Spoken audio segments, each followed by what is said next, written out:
예, 반갑습니다. 우리 10주차 진행하도록 하겠습니다.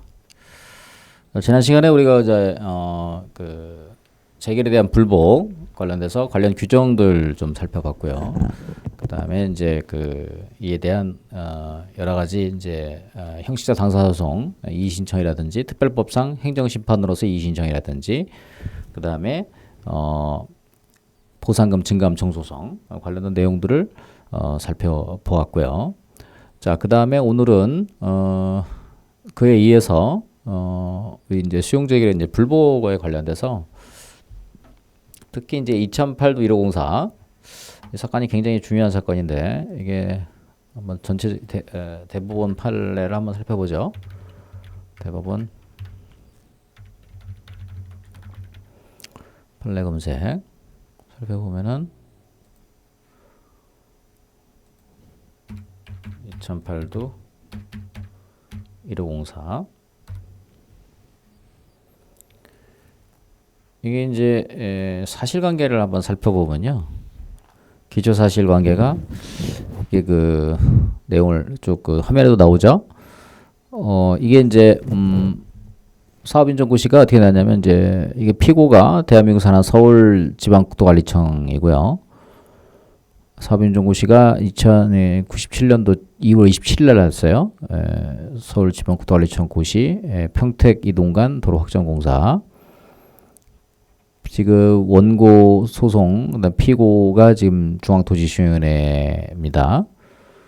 그래서 손실보상금이 약 29억 3,500만 원 정도 나왔죠. 나왔고 그다음에 이의제결을 해서 이게 이제 31억 29억에서 한 31, 한 2억 정도 더 나왔네요. 자, 이렇게 해서 이제 소송을 쭉 진행하고 있었는데, 이게 이제 원처분주의, 재결주의 관련된 내용이 되겠습니다. 원처분주의, 재결주의. 그래서, 우리가 이제 토지 소유자가 수용재결에 대해 불복하여 이의신청을 거쳤죠. 이의신청을 거친 다음에 취소 소송을 제기하는 경우에, 그러면, 피고가 누구고, 그 다음에 수용재결이 누구냐, 그쵸? 이 손실보상에서는 굉장히 중요한 의미를 가질 수 있죠. 그래서 수용재결 자체를 이제 불복하는 그런 상황이 생겼을 때, 그럼 이에 따른 불복의 내용을 어떻게 볼 것이냐, 그게 이제 굉장히 중요한 내용이 될 수가 있겠는데요. 그래서 판결 요지 한번 보시면, 토지보상법 제85조 제1항 전문의 문헌과 내용과 법제 83조 85조가 중앙토지시행위원회에 대한 이의신청을 임의적 절차라고 규정하고 있다는 점. 그다음에 행정소송법 19조 이게 이제 행정소송에 대해서는 원처분을 소외 대상으로 삼고 행정심판의 재결에 대해서는 고유한 하자가 있는 경우에만 소외 대상으로 삼는다라고 하는 규정입니다. 그래서 19조 단서가 행정심판에 대한 재결은 재결 자체에 고유한 위법이 있음을 이유로 하는 경우에 하나여 취소 소송의 대상으로 삼을 수 있도록 규정하고 있는 점을 종합하면 수용재결에 불복하여 취소소송을 제기하는 때에는 이의 신청을 거친 경우에도 수용재결을 한 중앙토지시행위원회 또는 지방토지시행위원회를 됐죠. 수용재결을 한 중앙토지시행위원회 또는 지방토지시행위를 피고로 하여 수용재결의 취소를 구하여야 하고, 다만 이의 신청에 대한 재결 자체에 고유한 위법이 있음을 이유로 하는 경우에는 그 이의제기를 한 중앙토지시행위원회 피고로 하여 이의제결의 취소를 구해야 된다. 밑에 이제 상고 이유에 대한 판단에 대해서요. 주문, 원심 판결 중 피고 중앙토지시행위에 대한 수용재결 취소 청구에 관한 부분과 피고 대한민국에 대한 부분을 파기하고 이 부분 사건을 서울고등법원에 환송한다. 상고 이유를 판단하는 거 보면 토지보상법 제85조 1항 전문은 사업시행자, 토지소유자 또는 관계인은 중앙토지시행위원회 또는 지방토지시행위원회 수용재결에 대해 불복이 있을 때 재결서를 받은 날로부터 60일 이내에 이의신청을 거친 때에는 이의신청에 대한 재결서를 받은 날로부터 30일 이내에 각각 행정소송을 제기할 수 있다고 규정하고 있다. 이와 같은 토지보상법 제85조 1항의 전문의 문헌과 이게 지금 우리가 판결 요지에서 읽어본 거죠. 그래서 수용재결을 소외 대상으로 삼아야 되고 이의제결에 대해서는 고유한 하자가 있는 경우에만 다툴 수 있다라고 하는 그런 내용인데요.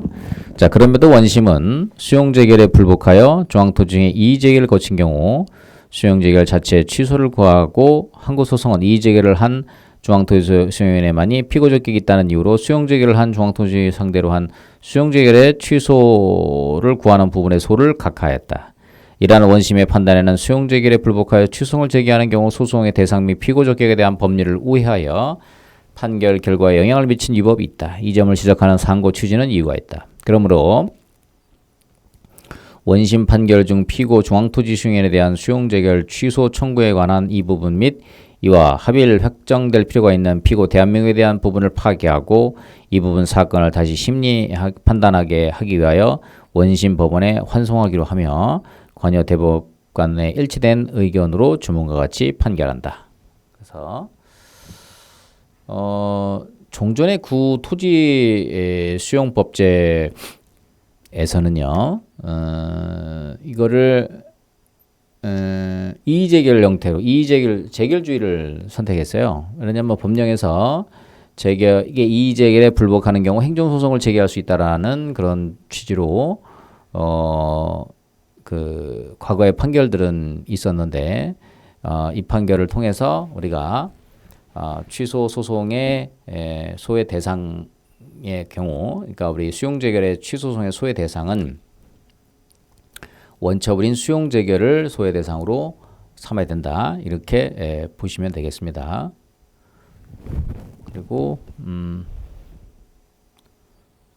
그래서 밑에 이제 그 내용이 있죠. 그래서 수용재결에 불복하여 취소소송을 제기하는 때는 이의신청을 거친 경우에도 수용재결한 중앙토지에 또는 지방토지 피고로 하여 수용재결 취소를 구해야 하고, 다만 이의신청에 대한 재결 자체에 고유한 위법이 있음을 이유로 하는 경우에는 그 이의제결을 한 중앙토지수용을 피고로 하여 이의제결의 취소를 구할 수 있다라고 봐야 된다. 그다음에 사업인정과 재결은 동일한 행정 목적을 달성하기 위해서 일련의 절차가 연속하여 행해지는 것이지만 각각 독립하여 별개의 법률 효과를 발생하기 때문에 하자의 승계가 인정되지 않으므로 사업인정의 위법 부당함을 원인으로 하여 재결의 취소를 구할 수는 없다. 대표적인 판례가 되겠습니다. 여기 있는 판례. 사업인정이 하자를 이유로 수용재결 처분의 취소를 구할 수는 없다.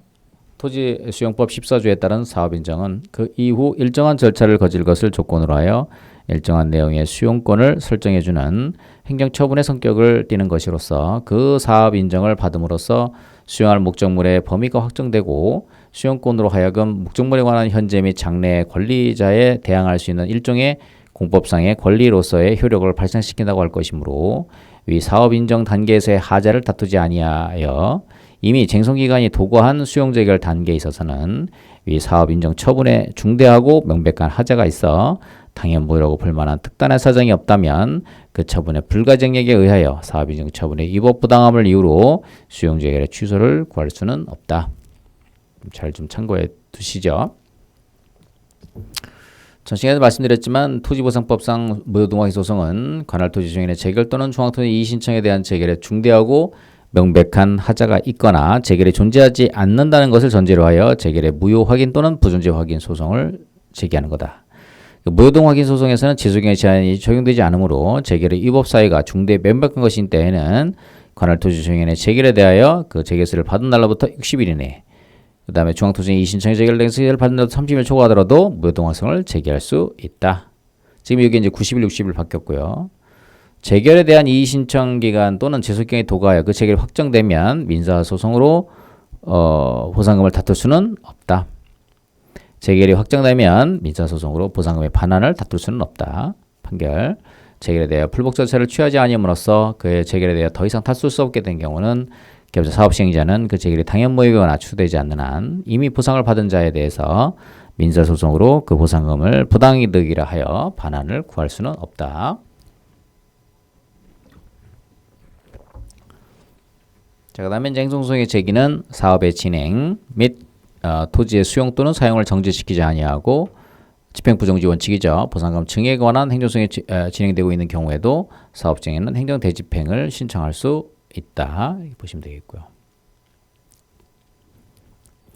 유권의 생각 안 했는데 사업시행자가 수용 개시일까지 보상금을 지급 또는 공탁한 경우에는 보상금 증액에 관한 행정소송 진행 시에도 행정대집행을 신청할 수 있다.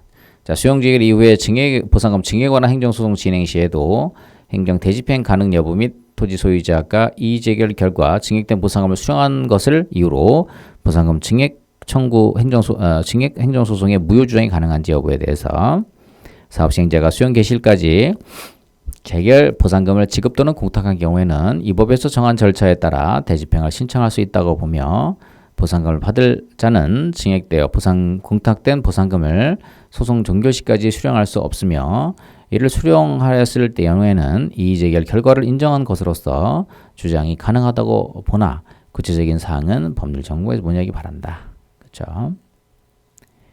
85조의 이 규정은 이게 이제 90일, 60일 이렇게 개정이 된 내용이 되겠습니다.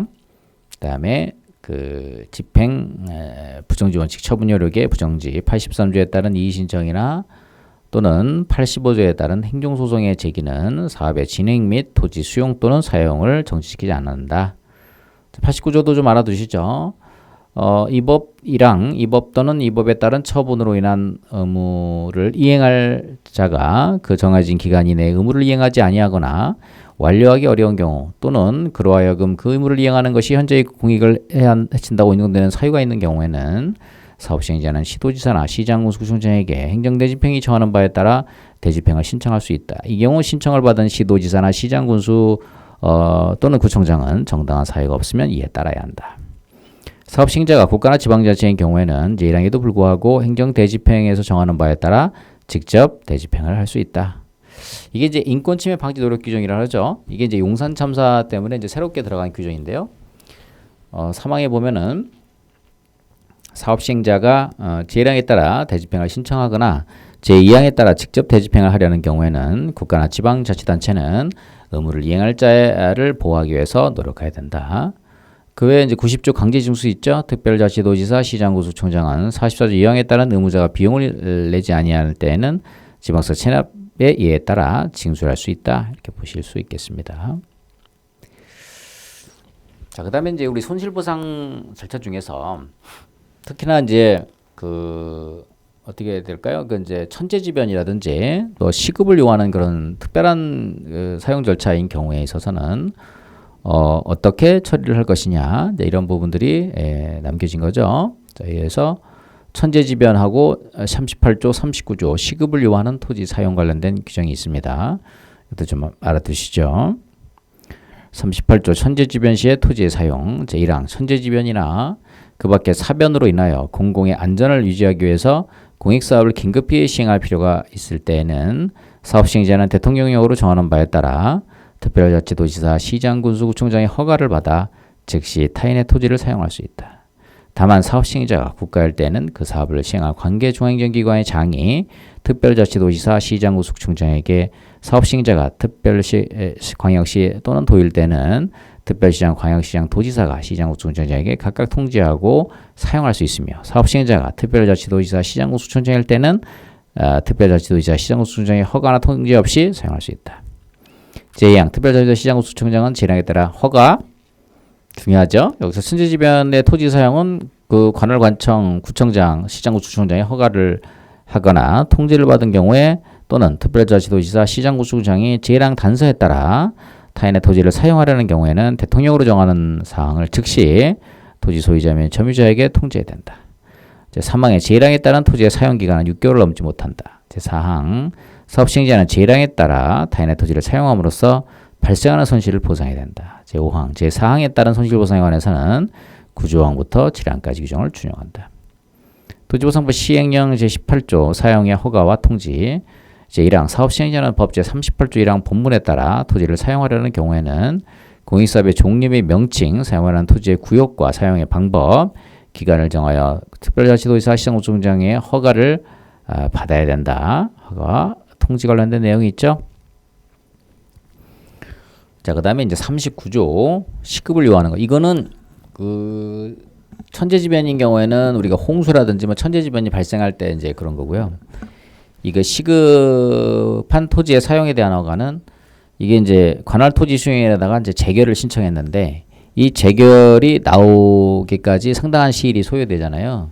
그러면 그 사이에 여러 가지 이제 공공의 이익을 해할 우려가 있다고 봤을 때 그때 이제 시급을 위한 토지 사용 이런 것들이 이제 적용될 수가 있겠습니다. 제 39조 제1항 시급한 토지 사용에 대한 허가 제1항 28조에 따른 재결 신청을 받은 토지 수용인에는 그 재결을 기다려서는 재해를 방지하기 곤란하거나 그 밖에 공공의 이익에 현저히 지장을 줄 우려가 있다고 인정될 때에는 사업시행지의 신청을 받아 대통령이 정하는 바에 따라 담보를 제공하게 한 후 즉시 해당 토지의 사용을 허가할 수 있다. 다만 국가나 지방자치단체가 사업시행자인 경우에는 담보를 제공하지 아니할 수 있다. 제2항 1항에 따른 토지의 사용기간은 6개월을 넘지 못한다. 제3항 토지 수용인회가 제1항에 따른 허가를 하였을 때는 제38조 2항 제2항을 준용한다. 토지보상법 시행령 제19조 보면은요 담보 제공 제19조 제1항 시행령 39조 제1항에 따른 담보의 제공은 관할 토지수용인회가 상당하다고 인정하는 금전 또는 유가증권을 공탁하는 방법으로 한다. 사업시행자는 제1항에 따라 금전 또는 유가증권을 공탁했을 때는 공탁서를 관할 토지수용에 제출해야 된다. 자, 이런 정도 좀 알아두시면 되겠고요. 손실보상을 또 잘 받으려면은 우리 관할 토지수용위원회의 또 내용을 좀 아셔야 할 필요가 있겠습니다. 관할 토지수용위원회는 보통 우리가 광역시도에 있고요. 중앙토지수용위원회는 이제 국토부 산하에 있습니다. 성격으로 보면 이제 재결하는 기관이고요. 국가의 의사를 결정하고 이를 토지수용의 명의로 외부에 표시하는 직무상 독립되어 있는 행정위원회의 일종으로서 주된 기능은 집행적인 것이지만 준입법적인 기능과 준사법적인 기능도 가지고 있다. 그 다음에 토지수용회는 국토부에 두는 중앙토지수용회와 특별시, 광역시, 특별자치도에 두는 지방토지수용회가 있다. 위원으로 보면 뭐 우리가 피성렬 후견인, 피한정 예전에 금치산자, 한정치산자 뭐 이런 사람들 얘기하는 거죠. 금고 신청을 선고받고 그 집행이 끝나거나 집행이 면제 날부터 2년 일하지 아니하는 사람, 그 다음에 금고 이상의 형의 집행유예를 선고받고 그 유예기간에 있는 사람, 벌금을 선고받고 2년 일하지 않은 사람 토지수용이 될 수 없으며 위원회 이에 해당한다면 당연 퇴직된다. 상임위원 또 위촉위원회 임기는 각 3년을 하고 연임할 수 있고 위촉위원은 해당 토지수용의 의결로 신체상 정신의 장애로 직무를 수행할 수 없을 때 직무수행 의무를 위반했을 때 등 해당하는 사유가 인정되는 경우를 제외하고는 재임 중 그 이사에 반하여 해임되지 않는다. 토지수용의 위원 중 공무원이 아닌 사람 형법이나 그 밖의 법률에 따라 벌칙을 정할 때는 공무원으로 의제된다는 거죠.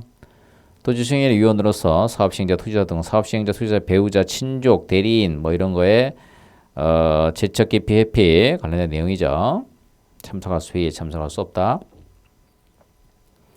사업시행자, 토지소유 관계하는 위원에게 공정한 심리의 의결을 기대하기 어려운 사정이 있는 경우는 사유를 적어 기피 신청을 할 수 있다. 기피 여부를 결정하고 위원이 이와 같은 제척 기피 사유에 해당하는 때는 스스로 그 사건의 심리 의결을 회피할 수 있다. 위원회 제척 기피 회피에 관한 사항은 심리 의결에 관한 사무에 관해서는 위원이 아닌 직원에 대해서도 이를 준용한다. 토지수용에서 수용재결 업무를 담당한다고 하여 이것이 재판 청구권을 침해하는 것은 아니다. 토지수용의 업무가 재판 청구권을 침해하는 것은 아니다. 공영수용의 재결은 그것도 잘 알아두시죠. 공익사업을 위해서 사업시행자에게 보상금을 지급하는 조건으로 타인의 토지 소유권을 등을 취득하게 하고 반면 토지 소유자 및 관계인에게는 목적물에 대한 권리를 상실하게 하는 형성적 행위로서 수용재결이 확정판결과 같은 효력을 인정하는 이유는 토지 수용과 관련한 공공사업을 신속히 수행하고 간편한 절차로 분쟁을 신속히 해결하기 위하여 이해관계인의 권리관계를 조속히 안정시킬 필요가 이한 것일 뿐이지 수용재결이 재판에 해당하는 것은 아니다. 또한 사업시행자가 토지주소 관계인은 수용재결에 대해 불복이 있는 때는 행정소송을 제기할 수 있으므로 법관이 아닌 위원들로 구성된 토지수용위원회가 수용재결을 행하고 필요하다고 인정하는 경우에만 토지 소유자 등이 심리에 출석하여 진술할 수 있다는 것만으로는 재판 청구권에 침해되었다고 보기 어렵다. 그렇죠. 그래서 토지수용회는 수용위원회 학식과 경험이 풍부한 위원으로서 구성되어 독립성과 전문성이 인정되고 수용위원회 재결에 대해서는 행정소송이 허용되므로 토지수용위원회가 수용재결을 관장하는 것이 적법 절차 원칙에 위배되지 않는다. 그렇죠? 수용재결을 토지수용위원회가 관장한다 해서 이를 적법 절차에 위배된다고 할 수 없다. 헌법재판소에서 이렇게 보았습니다. 토지수용위원회가 수용재개를 관장하도록 규정한 이유는 수용재개에 있어서 이해관계 내 의견 차이를 신속하게 조정하여 법률관계를 확정하여 시간과 비용을 절약하고 토지수용에 관한 행정기관의 전문적인 지식을 활용하는 것이다. 토지보상법에서는 토지위원회 재결사항, 구성위원회 자격, 임명, 위원회 결격서야 임기, 신분보장 등에 대해서 규정하고 있고 위원회의 공정성이 의심되는 경우는 제척기피 회피를 두고 있고 판사, 검사 또는 변호사직에 15년 이상 했던 자나 토지 수용에 관한 학식과 경험이 풍부한 자 등이 위원이 되므로 그 독립성과 전문성이 인정된다 할 것이고 토지 수용위원회 수용재결에 대해서는 행정소송이 인정되고 있으므로 수용재결을 토지 수용위원회가 관장한다고 하여 이를 적법 절차에 예배된다고 할 수는 없다. 이렇게 보시면 되겠죠. 토지 수용위원회를 국토부, 특별시도, 시, 광역시, 도, 자치도에 둔다는 것은 그 소속하에 있는 것이 아니라 위원회의 회무를 취급하는 것을 의미한다는 거다. 이렇게 보시면 되겠고요. 위원회 제척을 규정한 취지는 공정하고 합리적인 재결이 이루어지도록 보장하기 위한 것인데 제척 대상 위원회 참석으로 의결 정족수 또는 의사 정족수 또는 의결 정족수를 충족한 경우는 물론이고 위원이 해당 회의에 참석하여 의결에 참여한 경우도 절차상의 중대한 하자로 해당 토지의 의결은 무효로 될 수 있다. 보시면 되겠습니다. 대법원 판례에서 위원회 제척 규정을 위반하는 처분은 무효이다. 징계위원회 제척을 규정한 지역의료보험조합 운영 규정 제94조는 공정하고 합리적인 징계권의 행사를 보장하기 위한 것으로서 이에 위반한 징계권의 행사는 징계사유가 인정되는 여부에 관계없이 절차에 있어서의 정의에 반하는 것으로서 무효다. 관련된 규정 한번 보시면 되겠고요. 자, 우리가 이제 손실보상 잘 받고 또 손실뿐만 아니라 이제 여러 가지 활동을 함에 있어서 여러분들이 이렇게 각종 위원회 이런 부분들에 많이 이제 참여를 하실 수 있으면은 또 참여하시면은 아주 좋을 것 같습니다. 그래서 뭐 봉사 일종의 이제 재능 기부죠. 귀한 시간 내셔서 가서 이제 이런 위원회 활동도 하시고 내용도 보시고 하면은 뭐 사실 뭐 이거 한 회의당 뭐 20만 원인가 주셔요. 20만 원인가 30만 원인가 주시는데 뭐 그것도 그거지만 그 이제 세종시까지 가야 되죠. 가셔야 되고 뭐 그런 것도 있는데 관할토지수용위원회도 마찬가지고 근데 그런 것도 있지만 어쨌든 간에 이런 이제 재능 기부 저도 이제 위원회 활동도 많이 하고 그러는데 시간도 많이 뺏기고 한번 이제 법제처 관련된 것도 많이 하고 그러는데 많이 뺏기고 하는데 또 여러 가지로 또 보람도 있어요. 이렇게 보람도 있고 그러니까 뭐 여러 활동을 하실 수 있으면은 지자체 위원회가 되게 많습니다. 경기도도 그렇고 뭐 서울시도 마찬가지고 뭐 중앙부처도 위원회가 되게 많죠. 그래서 이제 의사결정에 있어서 정책 결정이나 의사결정에 있어서 어떤 그 공정성과 합리성, 독립성 이런 걸 보장하기 위해서 위원회가 많이 되고 있으니까 여러분들이 이제 법학을 전공하시고 또 관련 분야의 전문성이 굉장히 높으신 분들이니까 하실 수 있으면은 재능 기부도 많이 하시고 하시면 좋습니다. 저도 뭐 이런 것도 많이 활동해서 뭐 그런데 뭐 힘들죠. 뭐 힘들고 여러 가지 고단하고 그런 부분이 있습니다만은 그래도 이제 보람도 되고 그런 부분도 있으니까 많이들 이렇게 뭐 중토위라든지 지토위라든지 또 부동산공시위원회 그 공인중개사 같은 정책 관련된 위원회도 있더라고요. 있고 뭐 징계위원회, 뭐 징계위원 저도 징계위원 요청이 있었는데 징계위원 요청은 제가 뭐 좀 안 했으면 좋겠다고 그랬어요. 징계위원 같은 경우는 또 좋지 않잖아요. 또 다른 내 재산에 또 피를 묻혀야 되는 그런 부분도 있어서 그것도 하실 수 있으면 또 해보는 것도 공정하게 또 이렇게 하시는 것도 좋은 경험이 아닌가 싶습니다. 그 재능 기부 그러니까 그 여러분들이 이제 많이 공부하고 또 사회적으로 많이 성공하시고 또 돈도 많이 버시고 이런 것도 중요하죠. 중요한데 잘 산다는 거는 제가 볼 때 이제 잘 산다는 것은 돈 벌고 뭐 사회적인 성공도 중요하시지만 어려운 이웃도 좀 도와주시고 그 다음에 이런 이제 각종 정부위원회라든지 뭐 지자체위원회라든지 이런 활동을 많이 하시면서 많이 봉사도 좀 하시고 그래서 이웃을 많이 도와주고 또 사회 우리가 사회의 어떤 우리 사회 공동체의 발전을 위해서 이렇게 기여할 수 있는 이런 역할들을 하시는 것이 뭐 좋지 않나 생각합니다. 이게 사회가 똑바로 안 돌아가고 뭐 이렇게 된다고 우리가 손가락질하고 욕하고 그럴 게 아니라 구체적인 어떤 상황에 여러분들이 많이 이렇게 참여를 하셔서 정책 결정이라든지 이런 위원회 활동에 참여를 많이 하셔서 이렇게 바람직한 공동체, 우리가 바람직한 정책 생태계 이런 것들을 만드는데 역할을 좀 많이 하시는 게 좋지 않나 생각이 듭니다.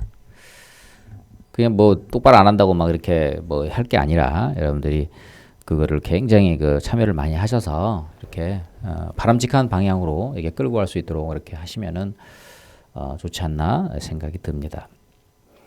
자, 중앙토지수행위원회는 위원장 임명을 포함하여 20명의 위원으로 구성하며 위원장은 국토부 장관이 되고 위원장이 부득이한 사유로 직무를 수행할 수 없다는 위원장이 지명하는 위원이 그 직무를 대행한다.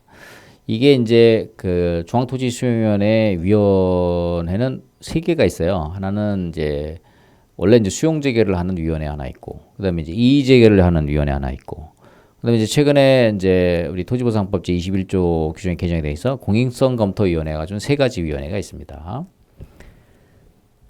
이렇게 보시면 되겠고요. 중앙토지수행위원회 이렇게 하고, 그다음에 중앙토지수행위원회 상임위원은 판사, 검사 또는 변호사로 15년 이상 재직한 사람이어야 된다.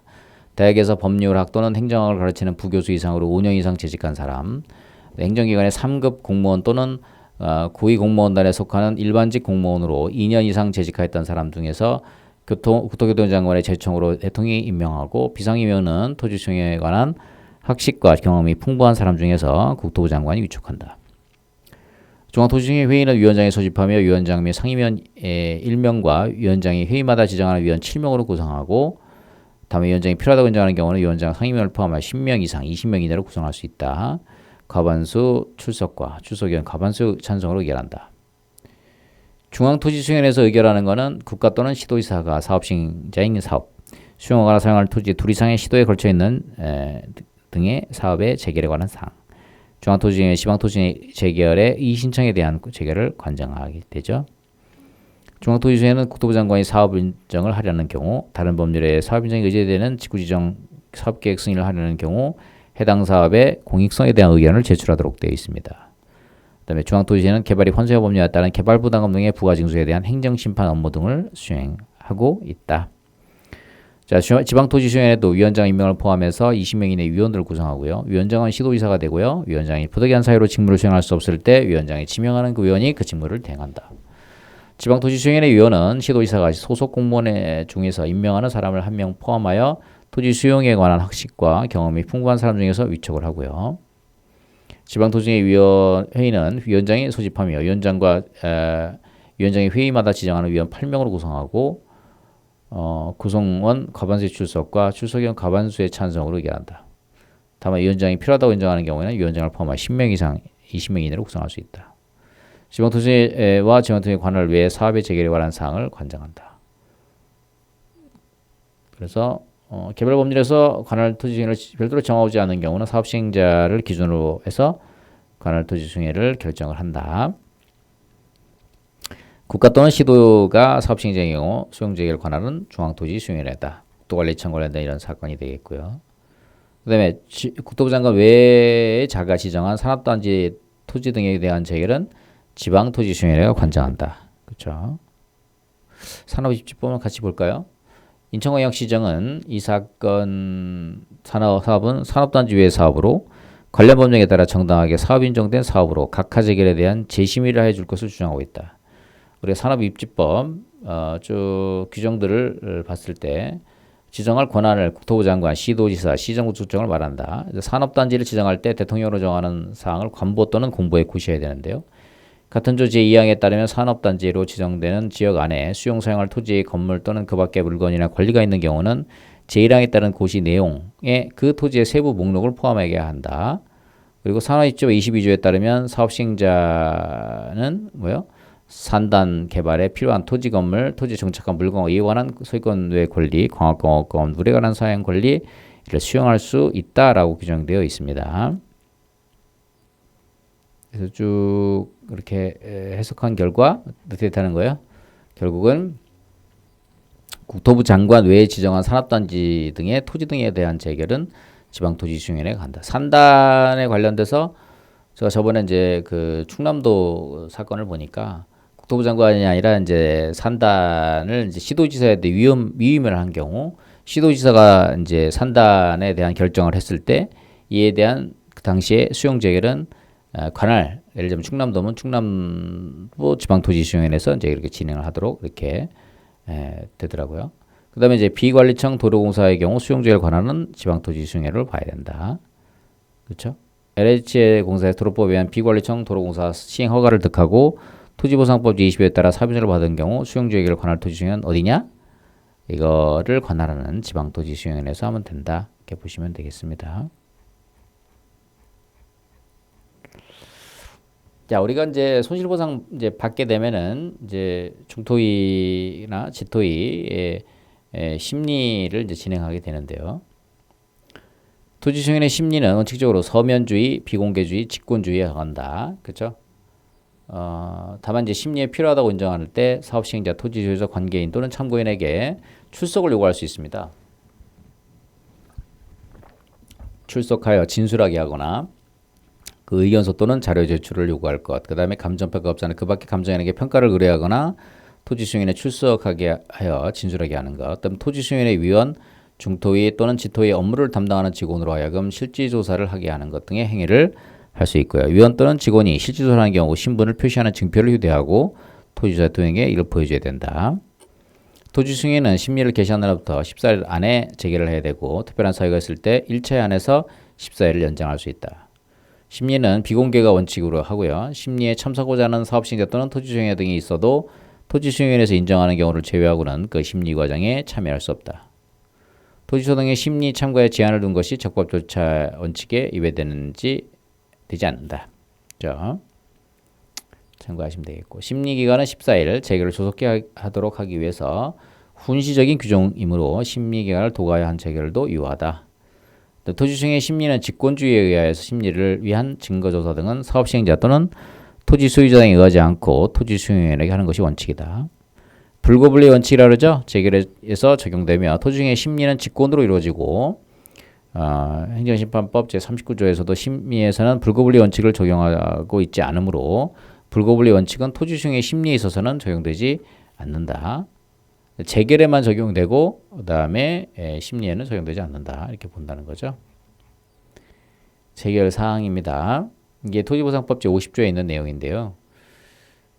토지수용위원회는 수용하거나 사용할 토지의 구역 및 사용 방법, 손실보상, 그 다음에 수용 또는 사용의 개시일과 기간, 그 밖에 토지보상법 및 다른 법률에서 규정한 사항 등에 대해서 재개를 한다.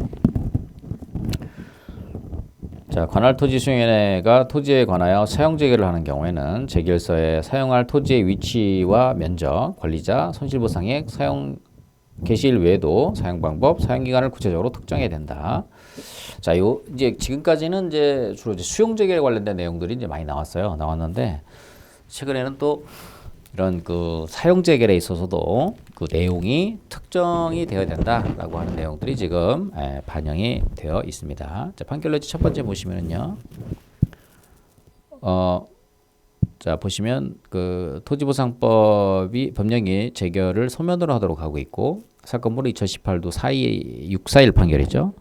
사용할 토지의 구역, 사용의 방법과 기간을 재결상의 하나로 규정한 취지는 재결에 의해 설정되는 사용권의 내용을 구체적으로 특정함으로써 재결 내용의 명확성을 확보하고 재결에 의해 제한받는 권리의 구체적인 내용이나 범위 등에 관한 다툼을 방지하게 한 것이다. 따라서 관할 토지수용위원회가 토지에 관하여 사용 재개를 하는 경우에는 재결서에 사용할 토지의 위치와 면적, 권리자, 손실보상액, 사용 개시일 외에도 사용 방법, 사용 기간을 구체적으로 특정해야 된다. 두 번째, 토지수용위원회가 갑소유 토지 중 일부는 수용하고 일부는 사용하는 재개를 하면서 재결서에는 수용 대상 토지 외에 사용 대상 토지에 관해서는 수용한다고만 기재한 사안에서 사용 대상 토지에 관해서는 토지보상법에 따라 사업시행자에게 사용권을 부여함으로써 송전선의 부지로 사용할 수 있도록 하기 위한 절차가 진행되어 온 점, 재결서 주문과 이외에는 재결에 관하여 지방토지위원회에 설정하여 주고자 하는 사용권이 구분지상권이라거나 사용권이 설정될 토지의 구역 및 사용 방법, 사용 기간 등을 특정할 수 있는 내용이 전혀 기재되어 있지 않아 재결서만으로는 토지 소유자인 갑이 자신의 토지 중 어느 부분에 어떠한 내용의 사용 제한을 언제까지 받아야 하는지를 특정할 수 없고 재결로 인하여 토지 소유자인 갑이 제한받는 권리의 구체적인 내용이나 범위 등을 알 수 없어 이에 관한 다툼을 방지하기도 어려운 점을 종합하면 위 재결 중에 사용 대상 토지에 관한 부분은 토지보상법 제50조 1항에서 정한 사용재결의 기재사항에 관한 요건을 갖추지 못한 흠이 있음에도 사용재결로서 적법하다고 본 원심 판단에 법리를 오해한 잘못이 있다. 그래서 파기, 헌송. 토지수용위원회는 사업시행자 토지자 신청 범위를 재결해야 된다. 그렇죠. 다만 손실보상의 경우는 증액재결도 할 수 있다. 그 다음에 이제 우리가 손실보상 받으려면 이제 재결서 정본을 받아야 되는데 토지수용인의 재결은 서면으로 하고 재결서에는 그 주문 및 이유와 재결을 적고 위원장 회의에 참석한 위원이 기명 날인한 후 그 정본을 사업시행자 토지소유자 및 관계인에게 송달해야 된다 이렇게 보고 있고요. 자, 그 다음에 이제 공익성 판단 관련돼서 토지보상법은 해당 사업의 공익성 판단은 사업인정기관에서 하고 그 이후에 구체적인 수용사용의 결정은 토지수용위원회에서 하도록 규정하고 있으므로 토지수용위원회는 사업인정 자체를 무의미하게 하는 재결은 할 수 없다. 그렇죠? 이런 판례가 있습니다. 사업인정 자체를 무의미하게 해서 사업의 시행을 불가능하게 하는 재결은 행할 수 없다.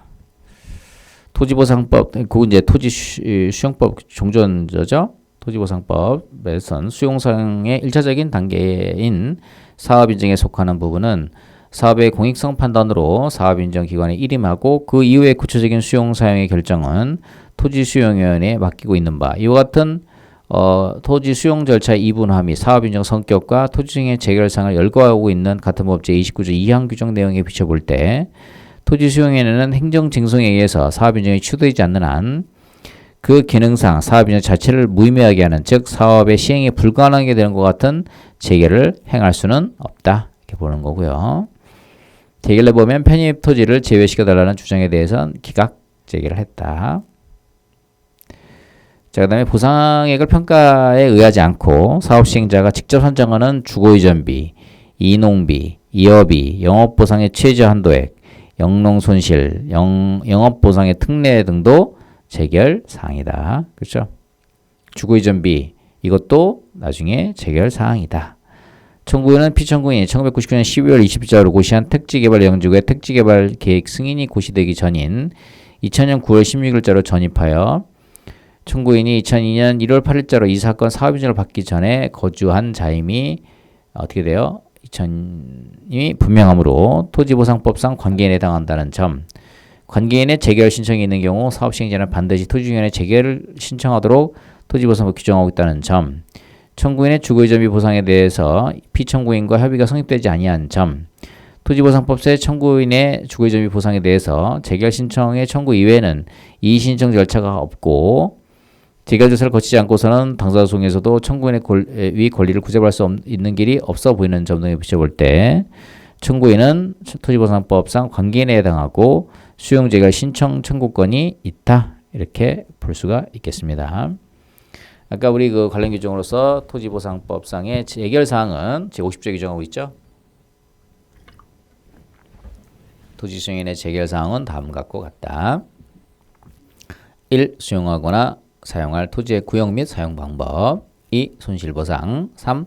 수용 또는 사용의 개시일과 기간 4. 그 밖에 이 법 또는 다른 법에 규정한 사항 2항 토지수용에는 사업시행자, 토지소유자, 관계인이 신청한 범위 내에서 재결해야 한다. 다만 제1항 2호의 손실보상 경우에는 증액재결을 할 수 있다. 보시면 되겠고요. 자, 수용 또는 사용 외 재결 이렇게 보시면 되겠는데요. 이게 이제 우리가 손실보상금만의 재결이다 이렇게 볼 수가 있습니다. 여기에는요, 토지수용에는 공익사업지구에 편입되는 토지 등의 수용 사용 외에도 타토출, 사업 준비를 위해서 타인 점유 토지에 출입하여 측량 조사함으로써 발생하는 손실, 측량 조사를 위한 장애물 제거 등을 함으로써 발생하는 손실 9조 12조, 사업인정의 실효 23조, 사업의 폐지 변경 24조, 사업인정 고시 후 토지물건 조사 작성에서 타토출의 손실 27조인가 그렇죠? 재결의 실효 42조, 공익사업 지구 밖의 토지에 대한 비용 공사비 보상 79조 1항 제80조, 공익사업 시행지구 밖의 토지 등의 본래 기능을 다할 수 없게 되어 발생하는 손실 79조 제2항 80조 등에 대해서는 협의가 성립되지 않은 경우에 대해서 재결을 하도록 이렇게 하고 있습니다. 판례 보시면 사업 폐지 등으로 손실을 입은 자가 재결조사를 거쳐 토지보상법 83조 내지 85조에 따라 권리구제를 받을 수 있다. 즉 공익사업으로 인한 사업 폐지 등으로 손실을 입게 된 자는 토지보상법 34조 제50조 등에 규정된 재결 절차를 거친 다음 재결에 대해 불복이 있는 때 비로소 토지보상법 83조 내지 85조에 따라 권리구제를 받을 수 있다고 봐야 된다. 개발이익 환수에 관한 법률에서 개발부담금 등의 부과 징수에 대한 이의신청의 행정심판은 중앙토지시행위원회가 심리의결하여 재결한다. 개발이익 환수에 관한 법률 제20조에 있고요. 개발제한구역법 관련돼서 개발제한구역 지정에 따라 개발제한구역의 토지를 종래 목적대로 종래 용도대로 사용할 수 없어 그 효용이 현저히 감소된 토지나 그 토지의 사용 및 수익이 사실상 불가능하게 된 토지의 소유자가 국토부 장관에게 그 토지를 매수를 청구한 경우 매수협에 관한 결정 또는 매수가격에 대한 이의신청, 개발제한구역 보존 부담금에 대한 이의신청의 행정심판은 뭐다? 중앙토지시행위원회가 심리의결하여 재결을 한다. 개발제한구역법 제27조 규정에 있습니다. 참고하시면 되겠고요. 자, 그러면 이제 우리 구체적인 그러면 재결 기준 같은 것들을 한번 살펴보겠습니다. 자, 우리 손실보상의 원칙입니다. 손실보상. 돈은 누구한테 달라고 할까요? 손실보상. 자, 그 사업시행자 보상 원칙입니다. 우리 법령에 보면은요. 법령을 한번 살펴볼까요? 법령. 국가법령정보센터 법제처죠. 여기 들어가면은 그래서 공익사업 하면요. 공익사업 찍으면 이제 국가법령정보에서 이제 규정이 나옵니다. 그러면은 여기에 쭉 보시면은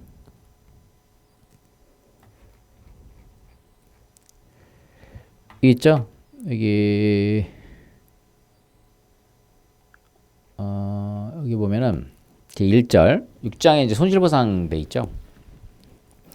이번에 이제 핵심적인 논입니다. 손실보상론. 제 6장 손실보상 등 제 1절 손실보상의 원칙 이렇게 돼 있죠.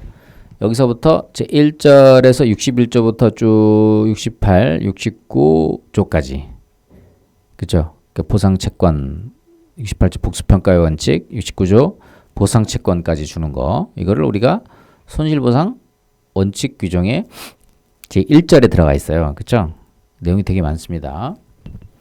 그럼 첫 번째 이제 사업 시행자가 보상을 한다. 자, 주요 내용으로 보면은 이제 공익사업에 필요한 토지 등의 취득 또는 사용으로 인해서 토지 소유자 등이 입은 손실은 누가? 사업 시행자가 부담한다. 즉 이게 수익자 부담 원칙이 되겠습니다. 사업 시행자가 손실을 보상한다. 이렇게 보시면 되겠고요. 최근에 이제 보상 전문 기관들이 되게 많이 생겼어요. 행정사분들도 이제 보상 업무 위탁 같은 것도 하고, 이제 LH 수자원공사, 뭐 함정원, 이제 우리 부동산원으로 바뀌었는데 부동산원 이런 것들이 이제 보상 전문 기관의 수탁 업무를 하고 있죠. 자, 보상 전문 기관에 위탁하거나 토지보상법 제81조에 따라 이주대책에 관한 업무를 지방자치단체 등의 기관에 위탁하여 시행하는 경우라 하더라도 보상 책임은 궁극적으로 사업시행자에게 있다. 두 번째, 미지급 용지는 종전에 시행된 공익사업 용지이므로 원칙적으로 종전 공익사업의 시행자가 사업시행자가 보상해야 하나, 종전 사업시행자가 보상을 하면 새로운 사업시행자는 또다시 종전 사업시행자에게 보상해야 하므로 새로운 사업시행자가 보상하도록 한다. 그 미지급 용지, 지금 이제 과거에 이제 미입을 용지죠. 이거에 그러면 손실보상 주체는 누구냐? 이거는 새로운 사업 시행자이다. 이렇게 보시면 되겠습니다. 미보상 용지라고 있죠. 이제 미지급 용지는 새로운 공익사업을 지금 전제한 케이스고요. 미보상 용지는 어떻게 된 거예요? 지금 공익사업을 했는데 지금 현재 보상이 안 된 거죠. 그러니까 미보상 용지하고 실질적으로 이제 기설선하지. 제가 이게 이제 한전에서 용역을 수행해 한 건데요. 이 점은 이제 미보상용지 같은 경우는요. 미보상용지. 자, 미보상용지와 같은 경우는 요거는 소송을 해야 됩니다. 이게 이제 경기도 쪽에다가 제가 그 내용을 쭉 보니까 경기도에서 이 미보상 용지에 관한 소송을 이제 진행한 케이스에서 이게 도로에서 도로 이게 소멸시효가 언제입니까? 이게 5년이죠. 도로법은 5년. 그렇죠? 5년인데 이게 그 기설선화지가 있어요. 기설선화지가 이게 이제 뭐 이렇게 철탑에 이렇게 쭉 있고 이게 철탑이 쭉 지나가서 이게 뭐가 지나가요? 송전선로.